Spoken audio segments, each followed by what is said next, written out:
Olá, meu nome é Felipe Turesso, eu sou advogado criminalista e de propriedade intelectual e hoje eu vou reagir ao jogo eletrônico Elden Ring, desenvolvido pela From Software e publicado pela Bandai Namco em 2022. Certamente é um game que tem questões jurídicas bastante interessantes, então vamos ver o que nós conseguimos extrair deste jogo e analisar sobre a ótica do direito brasileiro. Para quem não sabe, Elden Ring é um jogo de ação e RPG em mundo aberto, criado sob a direção de Hidetaka Miyazaki, com colaboração do escritor George R.R. Martin na construção do universo do game. Então, o jogo se passa nas Terras Intermédias, que é um reino devastado após a destruição do Anel Prístino. O jogador assume o papel de um maculado, que é alguém chamado a restaurar a ordem ou impor um novo destino a este mundo fantástico, enfrentando criaturas colossais, deuses fragmentados e senhores poderosos. O Elden Ring é conhecido por sua alta dificuldade, na verdade outros jogos da From Software já são conhecidos por isso. Além disso, o jogo tem uma atmosfera de fantasia sombria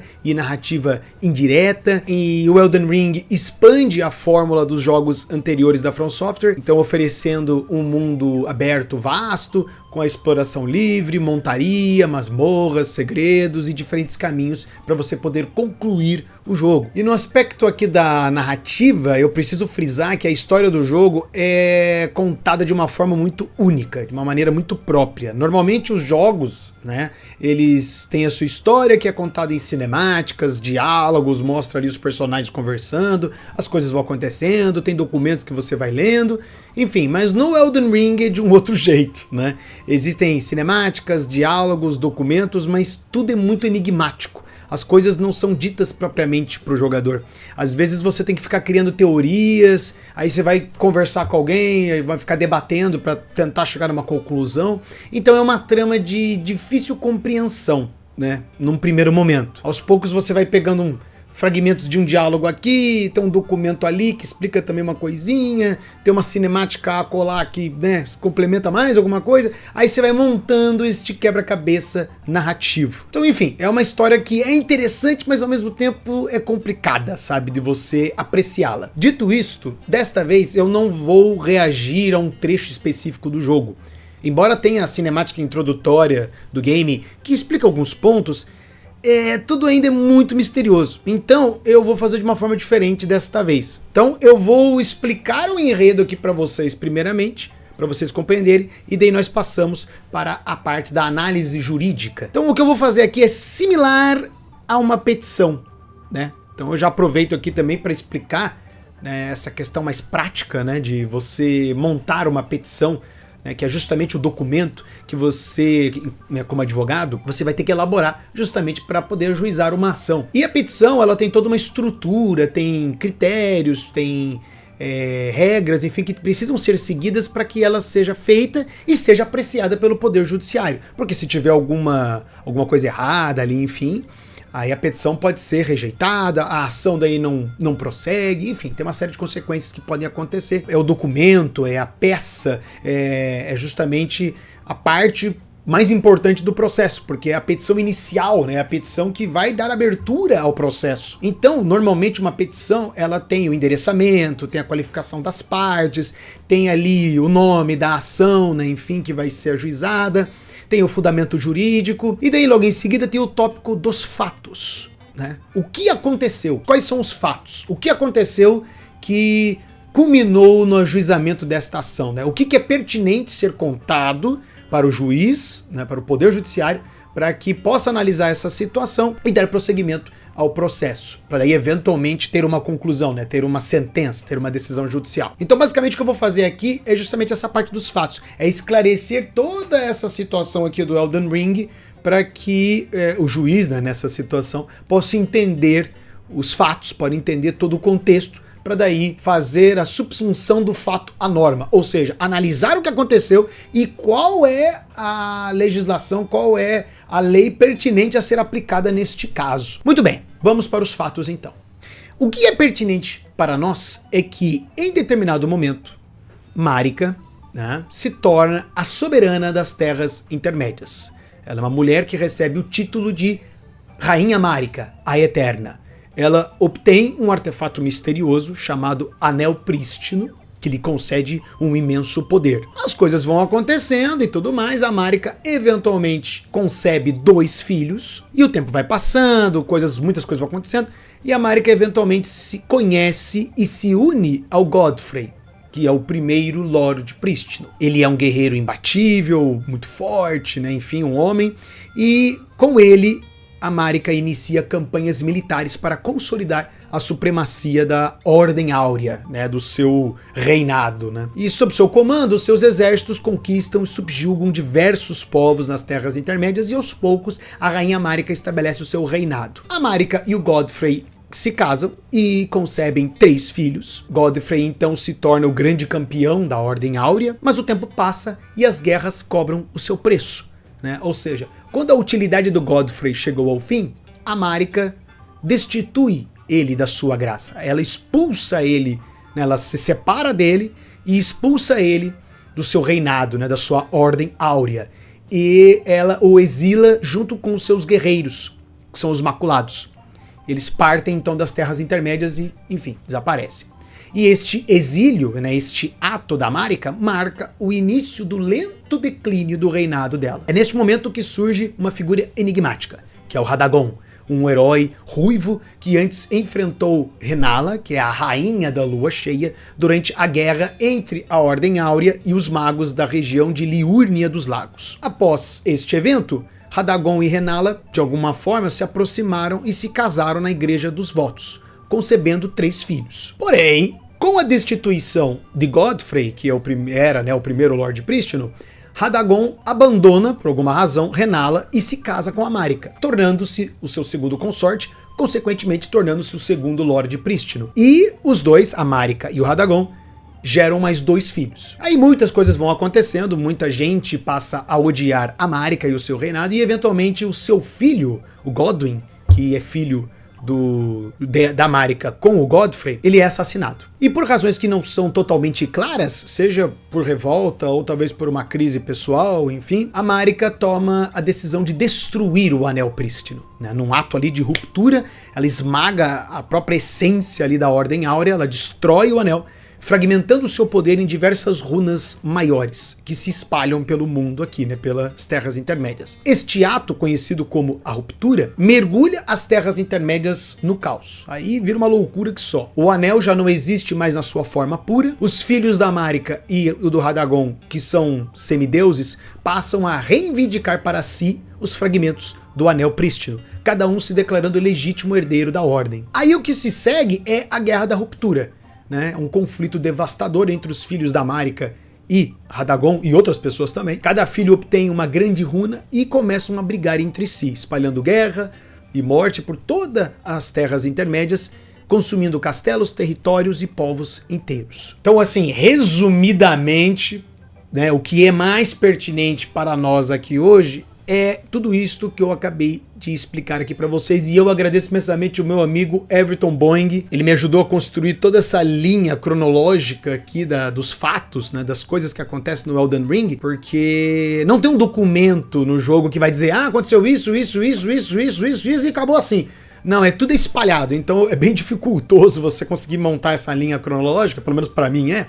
Então eu agradeço imensamente a ele que me ajudou aí nessa árdua tarefa. Bom, claramente existem vários temas jurídicos interessantes em Elden Ring, mas o que mais se destaca aqui hoje é a questão do direito sucessório, né? Porque o enredo do jogo envolve basicamente uma briga familiar, né? Se a gente for parar pra ver. Cada um tem uma visão sobre as coisas, né? Cada membro dessa família tem uma visão sobre as coisas, e se percebe que os filhos da Marika e do Radagon pegaram fragmentos do Anel Prístino para si. Então a pergunta que eu busco tentar responder aqui hoje é: quem tem direito ao Anel Prístino? Né? Vamos analisar isto, que certamente é um ponto muito intrigante e vai ser difícil. Então, o assunto de hoje é justamente direito sucessório, direito das sucessões. Mas o que é isso, Felipe, direito das sucessões? Como assim? O que é isso? Não entendi. Bem, o direito das sucessões é um ramo do direito que regula as regras e princípios de transmissão do patrimônio de uma pessoa após a sua morte.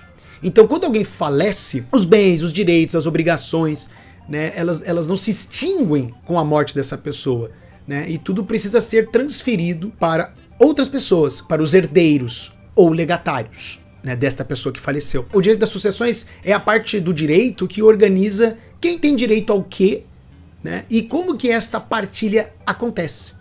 Então, quando a pessoa falece, é a questão da herança. Como que isso aí funciona? Qual é a regulamentação? Quem tem direito ao quê? Como que acontece? Depois da morte, como é que é? Enfim, este é o ramo do direito que lida com esta situação da herança, né, em outras palavras. Então, basicamente, nós vamos fazer aqui a abertura do inventário da Marika e do Radagon, né? Vamos imaginar que o Mesmer e a Melina, que são os dois primeiros filhos ali que a Marika teve, que, aliás, ninguém sabia, né, que eles eram filhos da Marika, vamos supor que eles ajuizam uma ação, uma petição de herança, melhor dizendo, que é justamente uma ação proposta por um herdeiro que não tenha sido incluído no processo de inventário e partilha, porque ele não recebeu a herança que ele tem direito. Porque, como eu disse, os outros filhos ali pegaram as grandes runas, mas o Mesmer e a Melina não. E a situação aqui é grave, porque neste caso vai ter que ser um processo judicial. Mas por quê, Felipe? Porque os herdeiros, né, como a gente vai ver aqui, eles não se entendem, né? Eles não conseguem fazer uma composição amigável, eles não conseguem se entender e resolver essa situação de uma forma amigável. E por que eu digo isso? Porque seria possível fazer um processo extrajudicial. Se os herdeiros se entendessem, se fosse uma situação amigável, nem precisaria ajuizar uma ação judicial. Entende? Você poderia fazer isso de uma forma extrajudicial, sem ter que envolver o poder judiciário. Só que além disso tem a questão também do Radan, né? O Radan, que é um filho do Radagon com a Renala, ele teve uma briga com a Malenia, né? Que seria a meia-irmã dele. Seria não, né? A minha irmã dele. E que nessa briga, nessa luta, enfim, deles, resultou numa situação debilitante para o Radan. Ele se tornou incapaz. Ele não tem mais discernimento para exercer os atos da vida civil. Então, por conta disso, este inventário aqui, toda esta situação, de qualquer maneira, vai ter que ser resolvido perante o Poder Judiciário. Ah, e é claro, né? Vamos imaginar que tudo isso aqui aconteceu no Brasil, tá? As terras intermédias do Brasil, beleza? Ah, e mais uma coisa. O momento que nós estamos analisando toda esta questão aqui, que o Mesmer e a Melina, né, apresentaram ali a petição de herança, é bem no começo do jogo.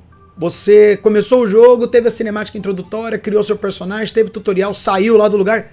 É aqui que começa, né? É nesse momento, no momento que o Maculado ali sai do local ali, daquela masmorra, enfim, daquele local ali que ele tava, aí o Mesmer e a Melina peticionam ali a ação e dá início aqui a este processo. Então, nessa situação, todo mundo está vivo, com exceção do Godwyn, da Marika e do Radagon. E é claro que tem mais uma questão que eu preciso destacar, que existem muitos pormenores envolvendo o enredo de Elden Ring, tá?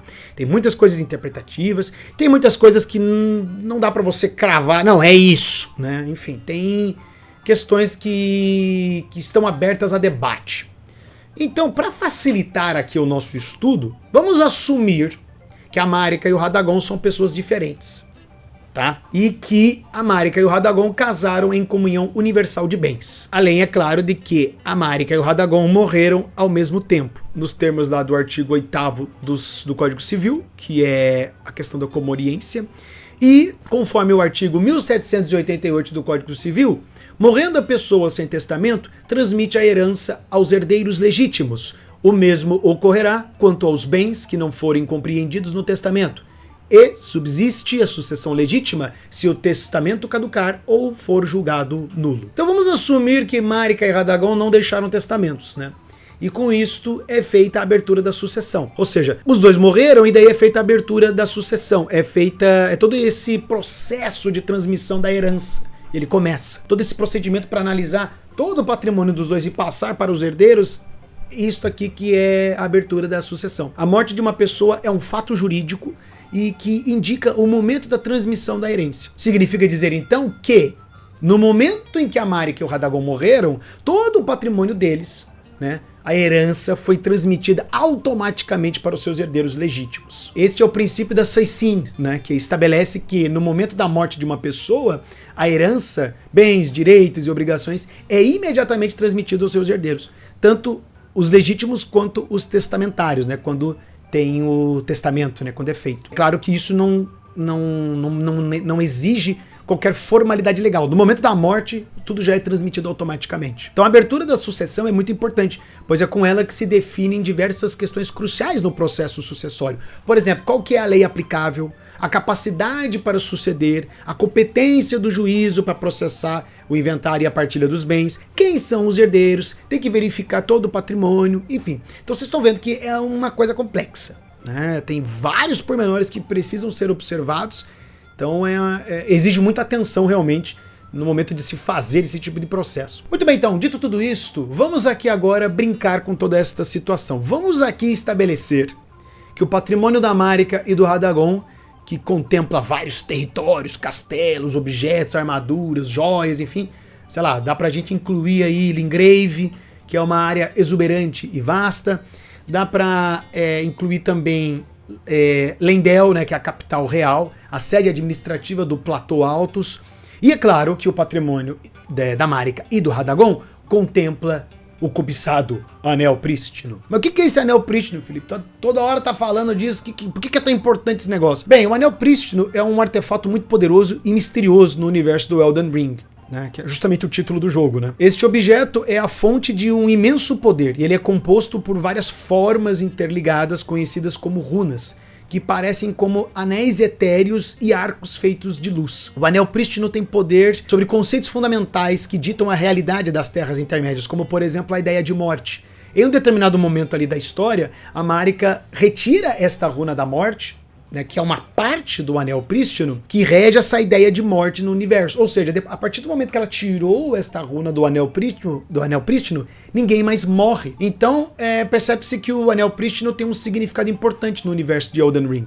E devido ao seu grande poder, muitas pessoas querem este artefato, especialmente os filhos da Marika e do Radagon. Então vamos supor que, pegando todo o patrimônio dos dois ali, né, considerando tudo, que casaram em comunhão total de bens, vamos supor que somando tudo deu 200 bilhões de reais, tá? E é claro que, como eles casaram em comunhão total de bens, em comunhão universal de bens, e os dois morreram ao mesmo tempo, então são dois patrimônios. Você pega o patrimônio, divide eles e faz ali pros dois. Então tem o patrimônio da Marika e o patrimônio do Radagon. Então são duas heranças. Tá? Dividindo isso, né, fica 100 bilhões para cada um. 100 bilhões para Marika e 100 bilhões para o Radagon. Beleza então, Felipe. E quem são os herdeiros da Marika e do Radagon? Pois bem, o Código Civil responde à nossa dúvida. O artigo 1829 determina que a sucessão legítima defere-se na ordem seguinte. Tem ali aos descendentes, em concorrência com o cônjuge sobrevivente, salvo se casado este com o falecido no regime da comunhão universal ou no da separação obrigatória de bens, que é o artigo 1640, parágrafo único, ou se, no regime da comunhão parcial, o autor da herança não houver deixado bens particulares.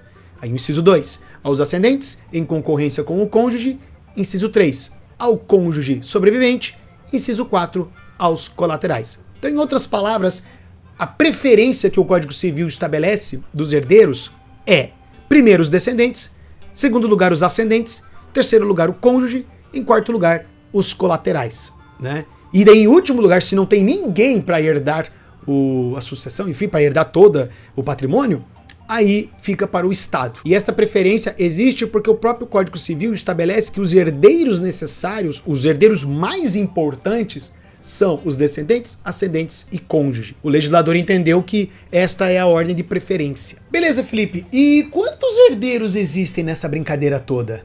Pois bem, são 10 herdeiros. Pois é. Quem são eles? Bem, a Marika, como eu falei no início, ela teve 2 filhos, possivelmente com outros homens ali e tal, que a gente não sabe quem são. Então a Marika teve, inicialmente, o Messmer e a Melina. Depois que a Marika casou com o Godfrey, ela teve o Godwyn, o Mog e o Morgoth. O Radagon e a Rennala tiveram o Radan, o Rykard e a Ranni. E por fim, a Marika e o Radagon tiveram a Malenia e o Miquella. Então, analisando todo o patrimônio aí da Marika e do Radagon, como eu falei, totaliza 200 bilhões de reais e é dividido entre os dois, né? Os dois morreram ao mesmo tempo, então pega ali o patrimônio e divide, porque casaram em comunhão universal de bens. Então é 100 bilhões divididos entre Messmer, Melina, Mog, Morgoth, Malenia e Miquella, e 100 bilhões divididos entre Radan, Rykard, Ranni, Malenia e Miquella. beleza? E eu tô simplificando aqui, tá? Porque tem terrenos, joias, tem uma série de objetos que teria que dividir isso igualmente entre os herdeiros. E nessa brincadeira aí tem o Anel Prístino, né, que todo mundo quer e que faz parte do patrimônio da Marika e do Radagon. Então 50% do Anel Prístino é da Marika e 50% é do Radagon, porque casaram em comunhão universal de bens, aqui na nossa brincadeira. Então beleza, o Anel Prístino ali, tudo tem que ser dividido igualmente entre todo mundo. Mas será que o Anel Prístino pode ser dividido entre os herdeiros? Já que ele é um artefato aí poderoso e tal, ele pode ser fisicamente dividido? Ou ele é um bem indivisível? Porque o artigo 87 do Código Civil estabelece que bens divisíveis são os que se podem fracionar sem alteração na sua substância, diminuição considerável de valor ou prejuízo do uso a que se destinam. Como eu disse anteriormente, o Anel Prístino é um artefato que aparentemente rege as regras da realidade no universo do Elden Ring. Então, como eu falei, a Marika retirou lá a Runa da Morte e entregou para o seu irmão, o Maliketh. E continuou vivendo a sua vida com o restante do Anel Prístino intacto. E a vida continuou e tudo bem. Então, pelo menos na minha visão, podemos considerar que sim, que o Anel Prístino é um bem divisível. Então, recapitulando, a Marika então pegou lá o Anel Prístino, começou todo o reinado dela, retirou a Runa da Morte do Anel Prístino, entregou para o seu irmão Maliketh. Depois a Marika casou com o Radagon, com o União Universal de Bens, ele obteve direito a 50% do Anel Prístino, então ele também tem a sua runa, né? Ele também tem a parte que é dele, né, do Anel Prístino. E depois o Radagon entregou uma runa para sua ex-esposa, a Renala. E depois da morte do Godwyn, né, o filho da Marika, com o Godfrey, a Marika quebrou o Anel Prístino, né, o Radagon tentou consertá-lo, e depois a Marika e o Radagon morreram. O Godric, que aparentemente é um parente distante, enfim, ele faz parte da família aí do Godfrey e da Marika, não é especificado o que ele é, ele me parece ser um colateral, ele parece, sei lá, ser um primo, não sei, não fica claro, e ele também pegou uma runa do Anel Prístino. Depois disso, o Mog, o Morgoth, o Radan, o Rykard, a Anne, a Malene e o Miquella obtiveram suas respectivas runas do Anel Prístino. Ou seja, com exceção do Messmer, da Melina e do Godwyn, todos os herdeiros pegaram uma runa do Anel Prístino. Só os 3 aí que ficaram de fora, porque também o Godwyn morreu, né? Mas o Messmer e a Melina não tiveram isso. Então aí já temos um problema, porque a partilha do patrimônio da Marika e do Radagon não foi feita adequadamente, né? O artigo 1791 do Código Civil regulamenta que a herança defere-se como um todo unitário, ainda que vários sejam os herdeiros. O parágrafo único. Até a partilha, o direito dos co-herdeiros quanto à propriedade e posse da herança será indivisível e regular-se-á pelas normas relativas ao condomínio. Ou seja, enquanto não é feita a partilha, todo o patrimônio, toda a herança é um todo unitário, é uma coisa só. E é de todo mundo. Todo o patrimônio é deles. Então eles não poderiam ir lá pegar as runas.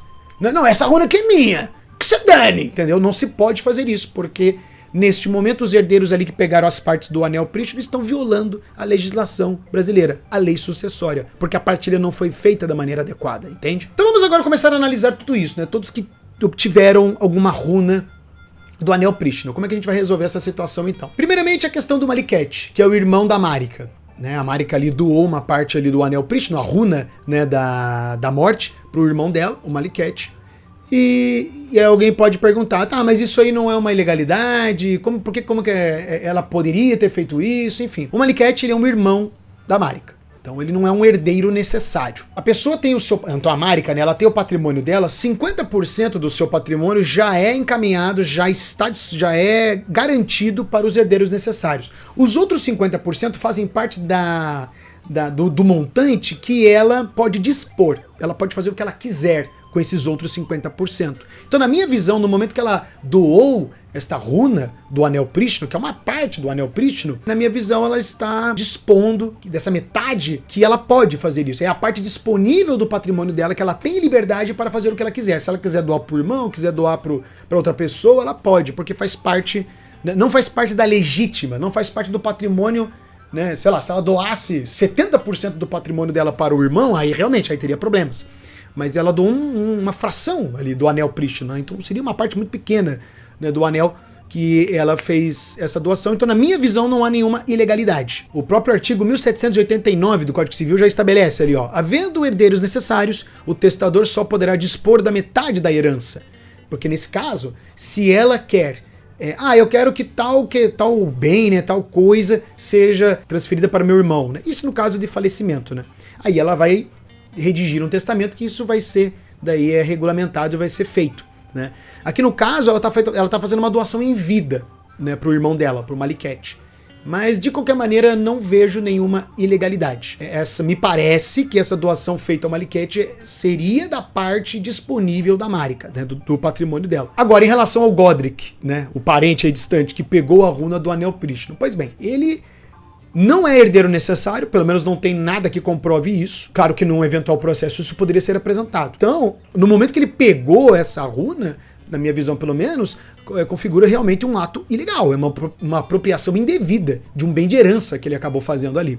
Talvez até poderia ter repercussões no direito penal, poderia, dependendo ali da situação, né, talvez ele poderia estar cometendo o crime de furto, mas é evidente que é ilegal o que ele fez. Ele não é um herdeiro necessário, ele não tem direito a esta runa, esta grande runa do Anel Prístino. Então ele seria obrigado a devolver, né, este bem. Claro, aí se for outra situação, por exemplo, o bem se perdeu, aí ele teria que restituir o valor da runa, né? Enfim, aí depende da situação. Mas vamos supor aqui que a runa tá lá na mão dele, tá tudo certinho, ele só tem que devolver. Então, os herdeiros da Marika e do Radagon, aqui no processo que nós estamos fazendo, teriam o direito de reivindicar este bem. Outra questão, o Radagon deu uma grande runa para sua ex-esposa, a Renala. Ele já tinha separado dela, casou com a Marika, obteve o Anel Prístino e ele deu uma runa para a Renala. E aí, como é que fica isso aí? Precisa ser analisado com calma, né? Num primeiro momento parece que não tem problema nenhum, mas se a gente for pensar novamente, como ele casou com comunhão universal de bens da Marika, então todos os bens são dos dois. Então, para fazer qualquer tipo de doação, é necessária a anuência do cônjuge, no caso, a anuência da Marika. A doação de bens comuns sem autorização do outro cônjuge, aí é passível de anulação, pode ser considerado ilegal. Como é que ele foi isso? No momento que o Radagon entregou, porque a Renala, ela ainda tá viva, né? Aqui na história do Elden Ring, ela ainda está viva. Ela teria que esclarecer isso. Como é que foi feito isso? Ele doou, teve anuência da Marika, não teve, então os herdeiros aqui da Marika e do Radagon podem pleitear essa questão e para que seja verificado, né, e tudo mais. Enfim, não dá pra saber realmente isso aqui, mas vamos supor que tá tudo certo. Vamos supor que essa parte aqui do Anel Prístino que foi doado a Renala, tá tudo ok, tá dentro da legalidade, teve anuência da Marika e tudo mais. Então, só pra gente se localizar aqui, nós estamos no momento em que todos os bens já foram identificados, né, os 100 bilhões da Marika, 100 bilhões do Radagon, as runas que foram pegas indevidamente, né, salvo o melhor juízo, as únicas runas que foram recuperadas são todas as runas que são dos herdeiros, dos filhos da Marika e do Radagon, e a que estava em posse do Godric. Então eu acredito que é isso. Nós estamos neste momento. Então daí pegaram aqui as runas, reconstruíram, o Anel Prístino tá aqui, hein? E tem mais um porém, pra complicar ainda mais aqui a nossa situação, né? Porque aqui já é, assim, incrível. Vocês estão vendo que essa família aqui é muito tranquila, é muito gente boa, né? Então, provavelmente vai ter alguém aqui que vai ser excluído da herança. Mas como assim, Felipe? Excluído da herança? Como assim? Em um determinado momento, a Ranni tenta roubar a runa da morte que está em posse do Maliket. Ela consegue apenas uns fragmentos desta runa e com isso ela arquiteta o assassinato do Godwyn, o filho da Marika e do Godfrey. E ao que tudo indica, o Godwyn não tem descendentes. Dito isto, alguém pode perguntar, certo, Felipe, mas o fato dela ter arquitetado a morte do Godwyn, isso não gera nenhuma consequência para ela na sucessão, na questão aqui de herdeiros, né, de herança, enfim. Pois bem, na minha visão, o que acontece? A Ranni é filha do Radagon e da Renala, enquanto Godwyn é filho da Marika e Godfrey. Então, eles não são parentes.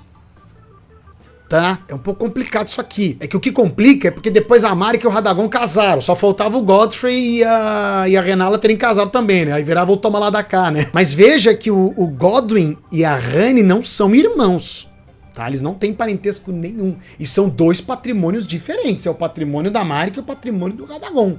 Então o fato da Ranni ter arquitetado a morte do Godwyn, pelo menos na minha visão, não configuraria ela se tornar indigna, né? Porque quando o artigo ali, o 1814 do Código Civil, ele estabelece: são excluídos da sucessão os herdeiros ou legatários. Inciso 1, que houverem sido autores, coautores ou partícipes de homicídio doloso ou tentativa deste contra a pessoa de cuja sucessão se tratar, seu cônjuge, companheiro, ascendente ou descendente.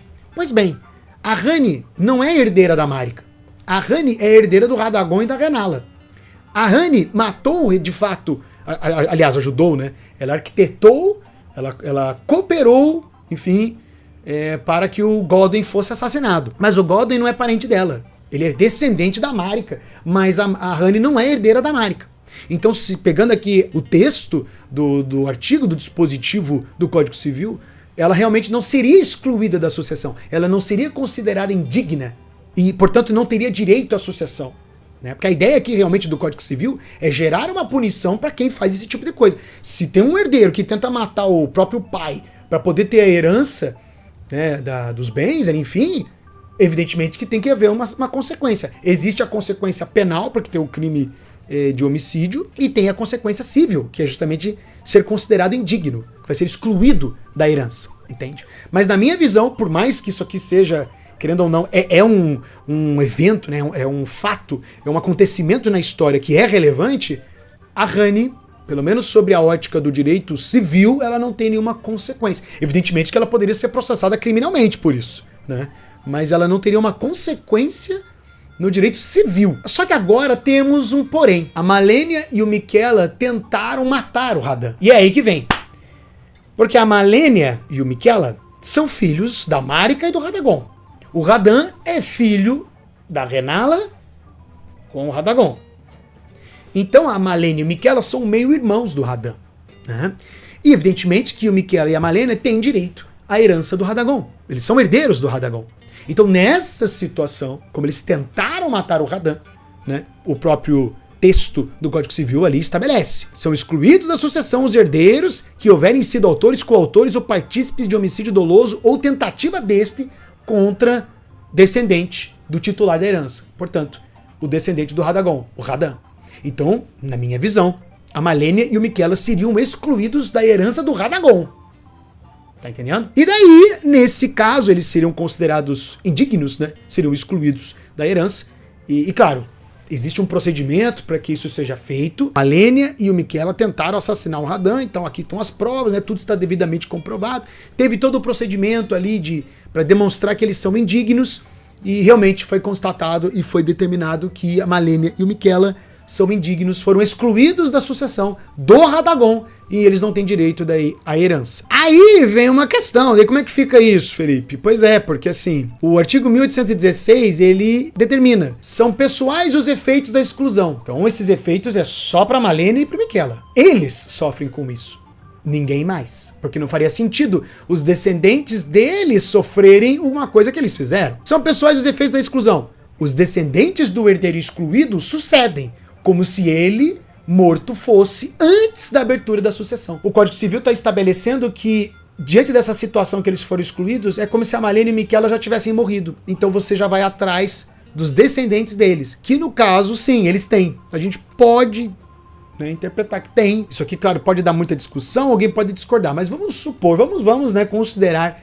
que estas pessoas aqui são descendentes do Miquella e da Malenia. Que no caso, o Miquella tem a sua filha, a Santa Trina, e a Malenia tem as suas filhas, a Millicent, a Amy, a Mary, a Maureen e a Poliana.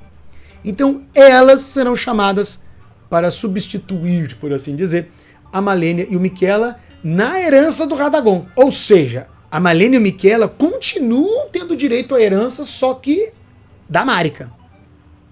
Tá entendendo? Chegamos então no final. Depois de toda essa jornada. E de novo eu agradeço meu amigo Everton Boing, que foi graças a ele que, né, conseguimos aqui organizar isso. Ah, mas tem essa questão aqui, mas tem esse porém, mas tem isso, tem aquilo. Realmente é complicado, né? Então eu agradeço imensamente a ele, porque sem ele esse roteiro aqui ia demorar muito mais. Ia ser bem mais complicado para eu conseguir, então muito obrigado. Então, respondendo a pergunta do início. Quem tem direito ao anel prístino, Felipe? Pelo amor de Deus, eu tô esperando até agora para saber. Bom, salvo o melhor entendimento, na minha visão, o Anel Prístino pertence ao Mesmer, Melina, Mog, Morgoth, Radan, Rijkaard, Rane, Santa Trina, Millicent, Amy, Mary, Meereen, Poliana e, claro, Malenia e Miquella. Então, basicamente, vamos pegar o Anel Prístino, dividi-lo em dois. 50% da Marika, 50% do Radagon. E desses 50% vai ter que ser dividido, no caso do Radagon, vai ter que ser dividido entre o Radan, o Rijkaard, a Rane, a Santa Trina, a Millicent, a Amy, a Mary, a Meereen e a Poliana. E os 50% da Marika vai ter que ser dividido entre Mesmer, Melina, Mog, Morgoth, Malenia e Miquella. Esse aqui foi um dos vídeos mais divertidos que eu fiz aqui no Bomba Jurídica. É para vocês verem também como o direito sucessório ele é complexo. Tem que prestar muita atenção em muita coisa. Foi difícil, mas foi legal. Valeu a pena. Espero que vocês tenham gostado e espero que tenham compreendido, né, ter uma noção de como é que funciona o direito sucessório. Mas acredito que é isso, galera. Esta é a conclusão que eu chego. Se você assistiu até aqui, eu agradeço imensamente. Por favor, inscreva-se no canal, clique no gostei, comente. E se quiser dar alguma sugestão de alguma obra que eu possa reagir e tecer comentários jurídicos pertinentes, eu agradeço imensamente. Estamos aqui para entender esta bomba jurídica que é o Brasil, porque não é fácil, né? Vocês estão vendo aqui, né? Ah, porque Radagon não sei o que, Marika fez isso, aí não sei o que, o Radan e a Malenia. É um monte de filhos e os nomes tudo parecido ainda, né? Mas é isso aí, galera. Muito obrigado e até a próxima.